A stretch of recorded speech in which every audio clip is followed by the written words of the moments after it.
Fala empresária, fala empresário, meu nome é Christian e no vídeo de hoje vou falar sobre vendas. Vou falar sobre como destruir as objeções. Porque na verdade, muitos vendedores, ao ouvir uma objeção, simplesmente desistem do cliente e mal sabem eles que essa é uma parte muito importante no processo de vendas, pois você terá dificuldades em fazer o fechamento se ainda tiver obstáculos no seu caminho.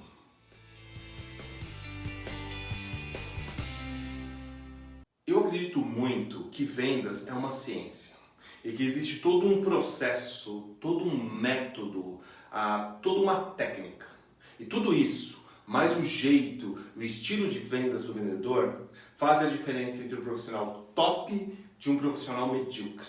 E eu peço que, se você não acredita nisso, passe a acreditar. Ninguém é bom, ninguém é o melhor por ter sorte. Com certeza esse profissional foi além. Com certeza ele se especializou. Ele entendeu e fez o que a maioria não faz, que é ir atrás de conhecimento.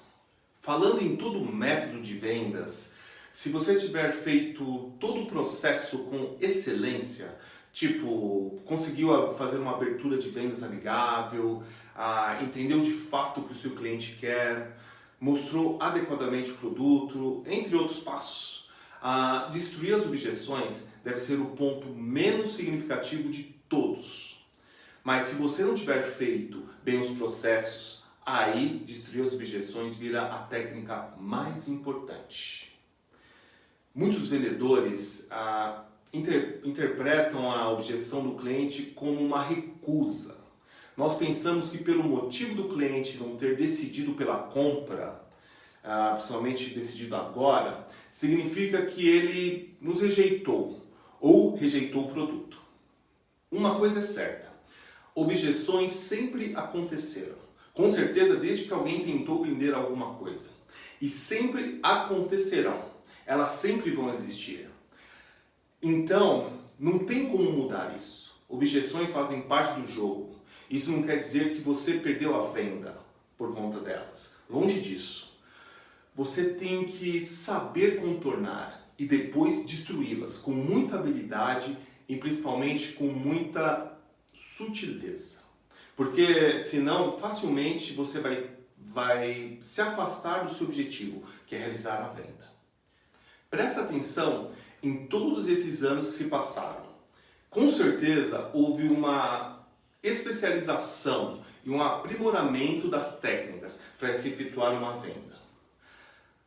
Com certeza no começo teve muito acerto e erro, que é normal. Agora, o que é anormal é que muito profissional ainda está nesse tempo de acerto e erro. E hoje o tempo custa muito caro e o mercado atropela a falta de profissionalismo.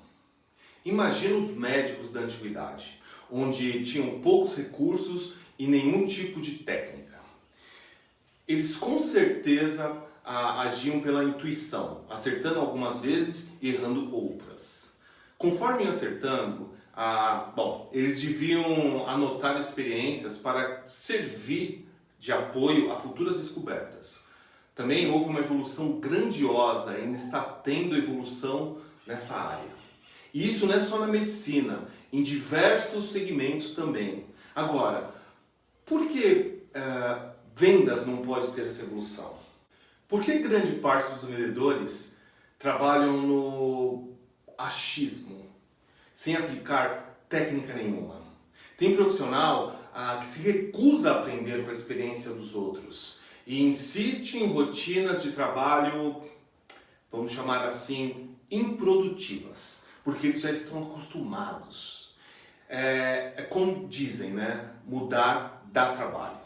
Mas o que eles não entendem é que agindo assim, eles não evoluem e sempre ficarão na média ou abaixo dela.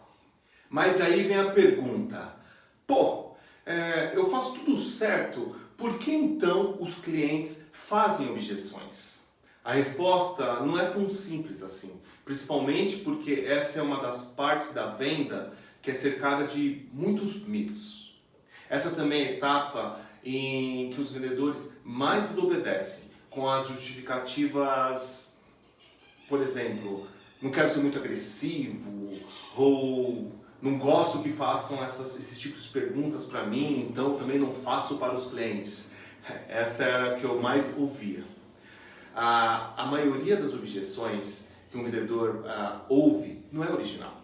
Se você tem atuado em vendas por um período de 3 meses ou mais, as chances de você encontrar uma objeção que nunca tem ouvido é quase zero.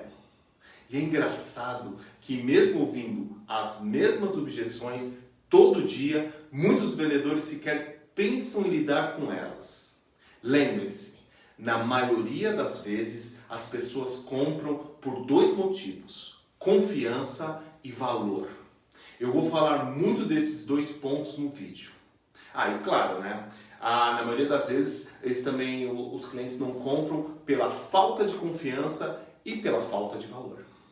É uma grande vitória sua se o cliente confia em você como vendedor. Mas isso por si só não vai garantir a venda se o valor do produto não tiver sido estabelecido. E só para estarmos na mesma página, vale eu falar aqui a diferença entre valor e preço. Bom, preço é a quantidade de dinheiro que você paga por um produto. E o valor, ele não é expresso em números. Ele é determinado pelas vantagens que o produto ou serviço pode trazer para você. Então, é muito difícil vender se você não consegue mostrar o valor. Também é difícil fechar a venda se o cliente não tem confiança em você. Mas de qualquer modo, você vai ter uma objeção. Mas é mais fácil contornar uma objeção por falta de valor atribuído ao produto, né, do que superar uma falta de confiança em você. Se os clientes não estão comprando porque eles não entenderam, não enxergaram o valor do produto, então eles implicitamente estão dizendo que não tiveram suas necessidades ou os seus desejos atendidos. Eles não ficaram convencidos ou não receberam razões boas o bastante para tomar a decisão de compra. Agora, se os clientes não estão comprando porque não gostaram de você, então você provavelmente não fez um bom trabalho no sentido de estabelecer a empatia e confiança, ou não teve sucesso em vencer a resistência dele. Lembre-se disso. Todo mundo teve uma experiência negativa quando comprou alguma coisa. E tem algumas pessoas que não gostam de vendedores. E isso fica praticamente no subconsciente delas. Então, se você não estabelecer um relacionamento mais pessoal com o cliente, ele vai te enxergar como um vendedor. E você terá mais dificuldades de obter a confiança do seu cliente. E mesmo se for possível descobrir suas objeções, é normalmente mais difícil superar sua hesitação em comprar. Na maioria das vezes que os clientes colocam objeções, eles lhe dão uma razão falsa ou incompleta para não comprar. A maioria das pessoas acham difícil sair logo dizendo que está errado. Então, elas usam frases padrão para evitar dizer a verdade. E eu disse frases padrão que são basicamente essas. Vou ter que dar uma volta, vou ter que falar com minha esposa, reserva para mim, entre outras. Essas objeções são desculpas e são usadas quando os clientes sentem pouca vontade ou até talvez com vergonha de contar os motivos reais da sua objeção. Eles podem estar habituados a usar essas frases padrão para sair das lojas que visitam e eles podem estar fazendo a mesma coisa com você. Tipo assim, né? Sempre funcionou, sempre deu certo, então eu vou fazer isso aqui também. Agora, se coloca no lugar do cliente. Você nunca contou uma mentirinha para se ver livre do vendedor sem magoá-lo? Todos nós já mentimos um pouquinho ao dizer que sei lá, são tantas coisas, né? Estaríamos de volta quando não tínhamos a intenção de voltar. Todos nós já dissemos que o problema era a cor, quando na verdade era o preço, e por aí vai. Esses métodos são usados para tirar o vendedor do caminho. Isso acontece todo dia. E ainda assim, quando os clientes dizem essas coisas, nossa tendência é acreditar neles e sem fazer nenhum tipo de pergunta. Se nós agimos assim com os vendedores, quando vamos fazer algum tipo de compra, há 100% de chances que os clientes ajam assim da mesma forma com você. Então entenda que você pode gastar o dia todo tentando superar essas objeções que o cliente te falou, e já que esse não é o problema real, você nunca vai fechar a venda.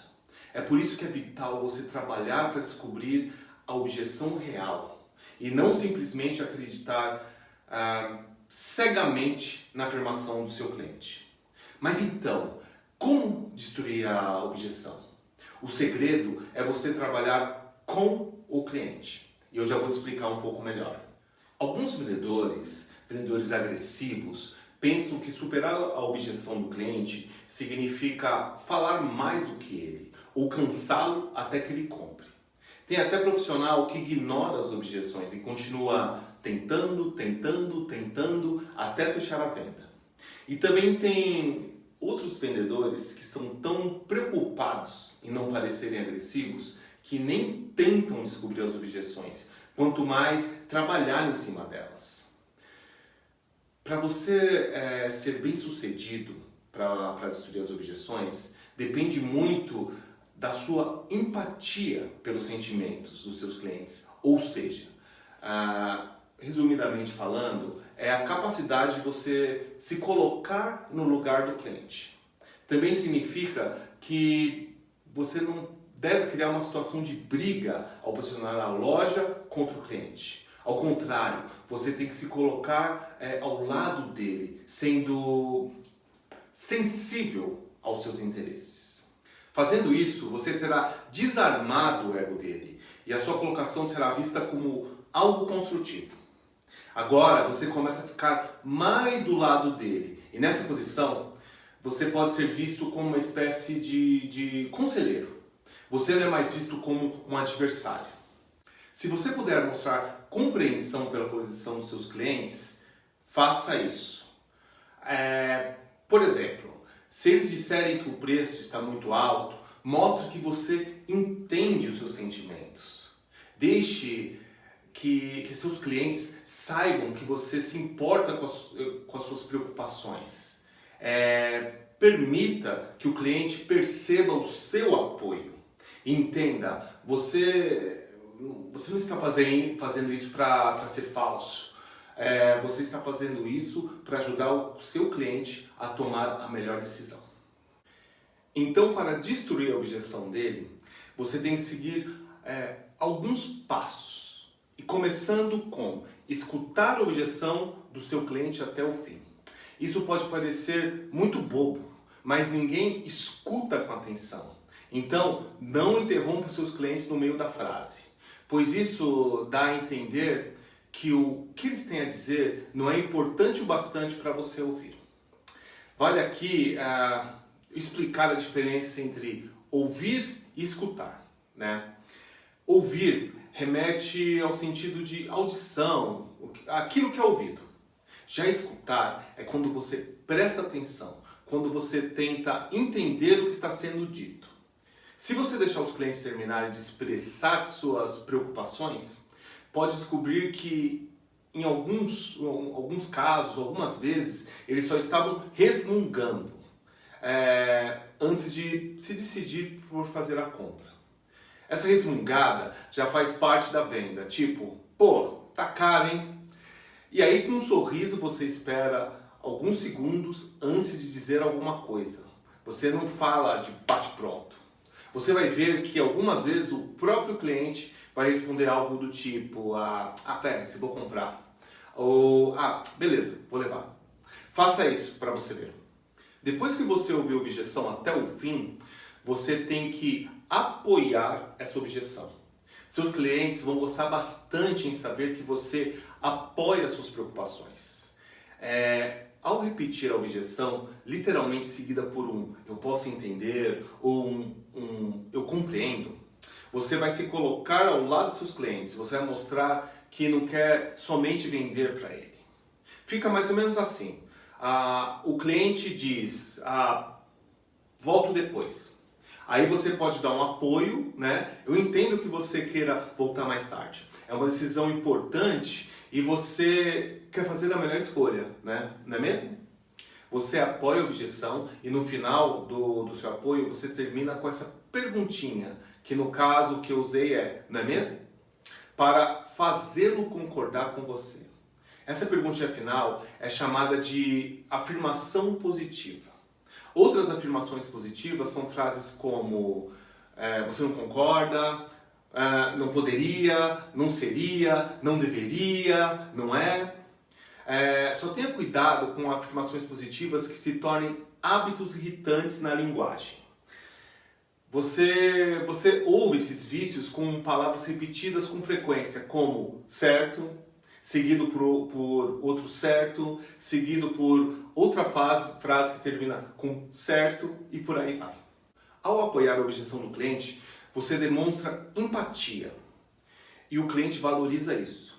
Entretanto, você deve ser cauteloso para não ultrapassar a linha tênue entre apoiar as objeções do cliente e concordar com as suas razões para não fazer a compra.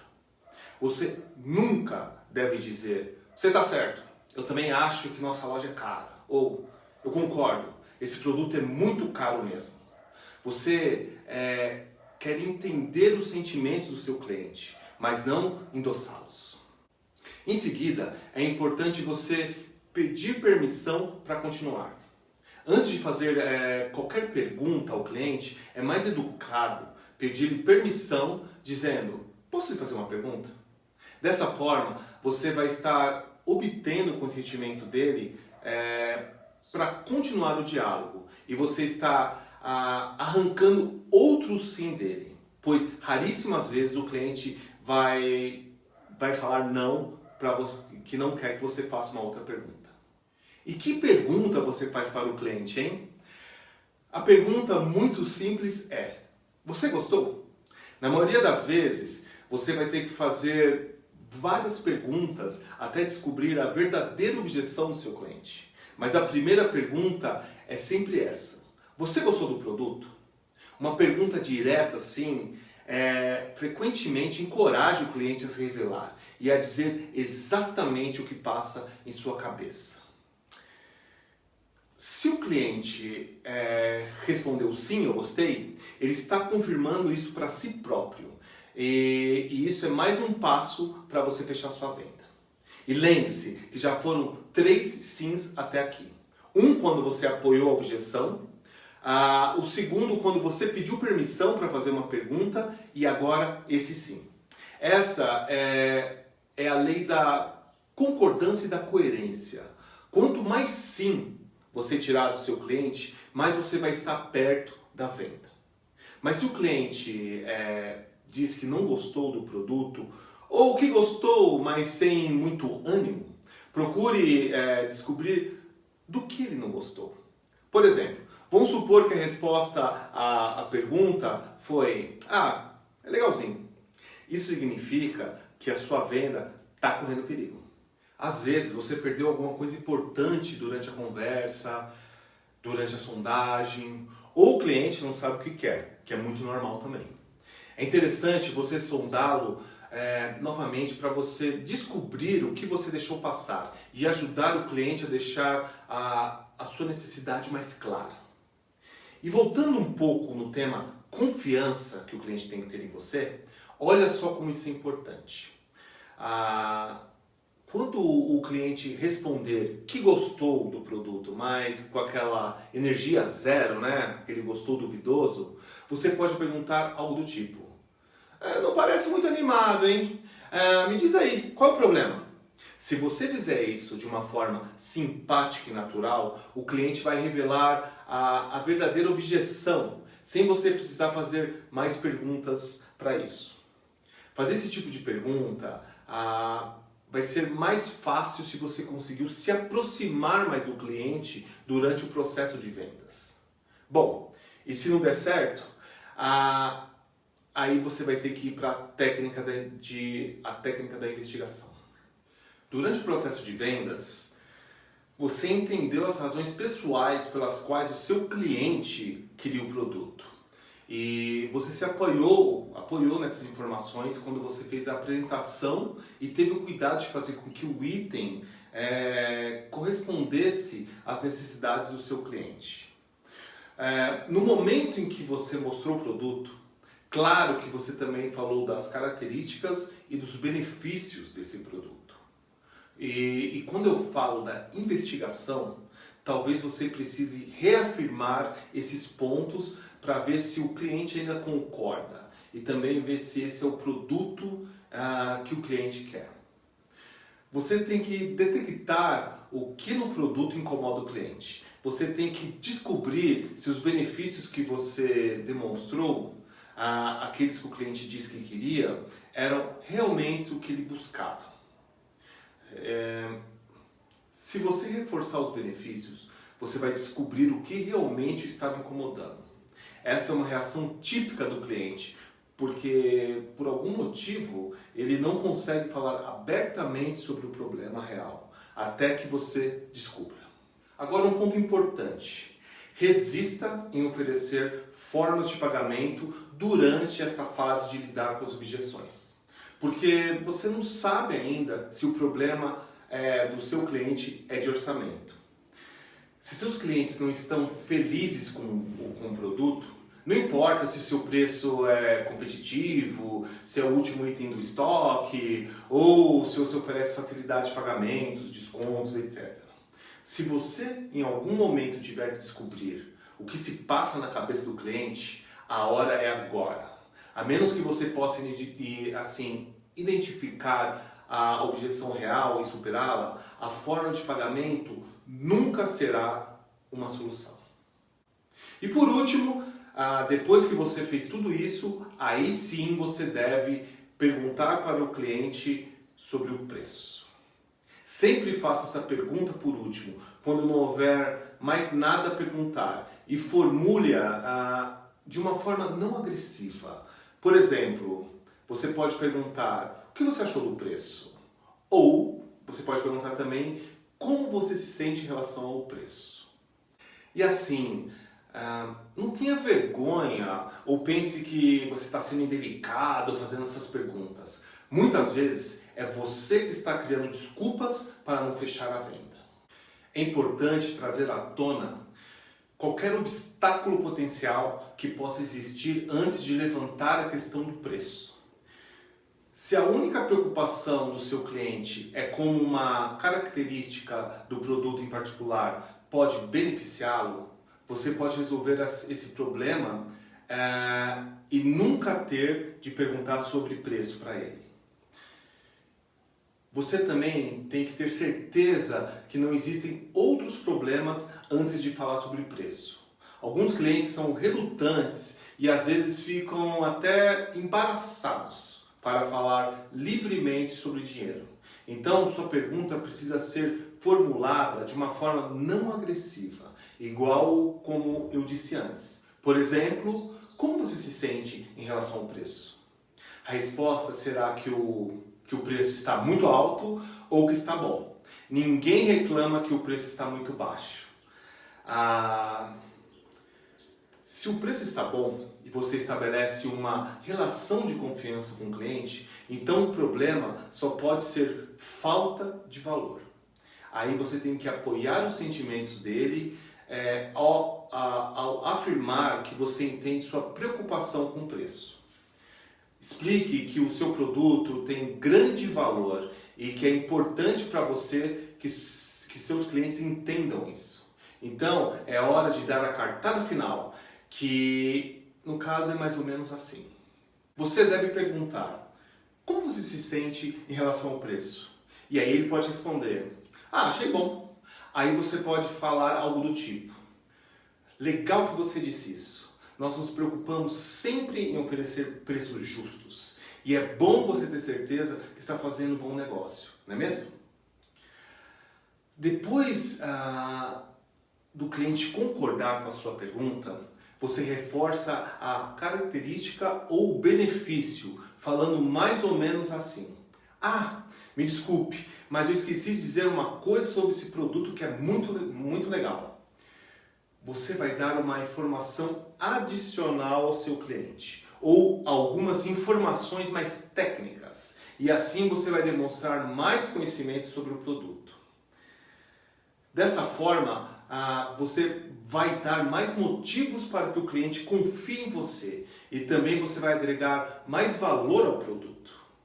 Você não deve utilizar essas informações na fase de quando você demonstrou o produto. Ela é como se fosse um trunfo seu. Guardar informações para uso posterior na venda é um conceito importantíssimo.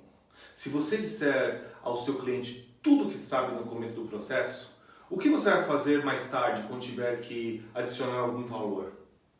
Lembre-se de manter algum material de reserva para usar como munição. Não utilize todos os seus trunfos logo de cara. Você não pode superar uma objeção de mãos vazias. Ainda falando de preço, se o cliente disser que o preço está muito alto, você precisa descobrir se eles estão falando de orçamento ou de valor.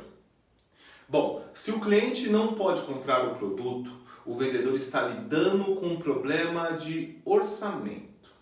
Agora, se o cliente achar que o produto não vale o preço, o vendedor tem que superar uma objeção de valor. Se o cliente faz uma objeção de preço alto, apoie seus sentimentos dessa forma. Bom, eu posso entender sua preocupação com o preço. As coisas estão caras hoje em dia, não é mesmo? Observe o uso da palavra coisas. Eu não falo em nenhum momento de nenhum item em particular. Principalmente eu não falo do produto que está sendo vendido. Além disso, veja que eu usei aquela pergunta no final, a chamada afirmação positiva, fazendo o cliente concordar comigo e lembrando a ele mais uma vez que eu estou ao seu lado. Aí você pode continuar. É o preço deste produto especial que está muito alto ou simplesmente é mais do que você pretendia investir hoje? Se ainda o cliente insistir que o preço está mais caro, vale você direcionar uma pergunta do tipo: por que você achou o preço mais caro? Com a resposta dele, você vai ter mais material para trabalhar a objeção. Ou você pode perguntar também: caro em relação a qual tipo de produto? Isso acontece muito, o cliente comparar produtos com qualidades diferentes. Agora, se a objeção do cliente é que o item custa mais do que ele pretendia gastar, demonstre novamente que você entende como ele se sente e pergunte: quanto você pretendia investir hoje? Perceba o uso da palavra hoje, que reforça que você está falando sobre o exato momento e não sobre mais tarde. Se você quiser, você pode até trocar a palavra hoje pela palavra agora, que também é muito forte. Note também que na frase eu disse investir em vez de gastar, e esse tipo de palavra faz muita diferença. Veja também que até essa parte do processo, você ainda não tinha feito aquela pergunta: quanto você pretende investir? Você não deve fazer essa pergunta no início ou no meio da venda, porque senão muitas vezes você vai ficar limitado a um preço irreal. Você vai ficar limitado a um preço muito baixo que o cliente vai jogar na conversa. Lembre-se que todos nós já gastamos em lojas mais do que havíamos planejado. Então é razoável esperar o mesmo comportamento dos nossos clientes. E além disso, nós sabemos que como vendedores nunca devemos limitar o interesse de nossos clientes, mas sim criar oportunidades para que eles digam o que eles pensam. Bom, mas em resposta à pergunta quanto você pretende investir? Vamos dizer que o cliente disse, vai, R$500. Se puder, você encontra uma alternativa que esteja na faixa do preço apontada pelo seu cliente. E aí você faz a demonstração do produto. Mas a questão agora é, você faz toda aquela técnica de demonstração do produto de menor preço e aceita que perdeu o produto mais caro que você estava oferecendo? O que seria mais interessante fazer aí? A resposta está em decidir que item você quer vender. Bem, se você sentiu que o cliente quer o primeiro item, continua focando nele. Não perca a esperança. Novamente, lembre-se de que todos os clientes, uma vez ou outra, já gastaram mais do que haviam planejado, ou mais do que o seu orçamento permitia. Igualzinho a você quando está no papel de cliente. Quem nunca fez isso, né?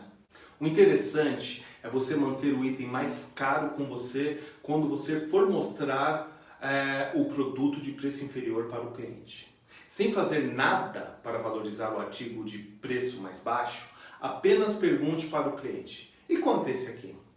É provável que o seu cliente veja o item de preço mais baixo como uma opção inferior em relação ao primeiro item mais caro que você está segurando, que ele já queria no começo. Por outro lado, você não fez nada para valorizar o segundo produto. Então, você deu a si mesmo outra oportunidade de agregar valor e fechar a venda do produto mais caro, que era o produto inicial que ele queria. Agora, se por acaso o cliente gostar do item mais barato, vá em frente e faça a técnica de demonstração para ele. Certamente, o que você quer fazer é a venda, seja do item mais caro ou do mais barato. Observe e escute o cliente, porque ele vai te dar pistas para seguir nesse caminho, se ele gostou do produto A ou do produto B. Fechar a venda oferecendo para reservar o produto para o cliente deve ser o último do último recurso. Tem vendedor que utiliza a estratégia muito cedo no processo de vendas e aí ele acaba se dando mal. O insucesso dessa prática pode ser provocado pelo número de reservas que nunca foram compradas. Só para você ter uma ideia, calcule mais ou menos o valor total dos produtos que você deixa na reserva do seu estoque. O valor vai ser considerável e naturalmente a maioria dos produtos eram produtos novos que poderiam ser facilmente vendidos se estivessem na loja e não escondidos no estoque esperando por aquele cliente que nunca mais volta. E também os clientes já descobriram que depois que pedem para reservar um determinado produto, eles estão livres para sair da loja. Portanto, isso pode ser uma outra desculpa para o cliente não comprar de você. E por fim, lembre-se que toda a diferença está em você. Ter sucesso na sua profissão depende inteiramente da sua habilidade em vencer a resistência dos clientes, comunicar-se com eles adequadamente e também superar as necessidades que eles têm. E esse foi o vídeo de hoje. Falamos sobre como destruir as objeções. Espero ter te ajudado. Dúvidas é só deixar aqui nos comentários. Obrigado por ter assistido. Até o próximo vídeo e seja o empresário da sua vida.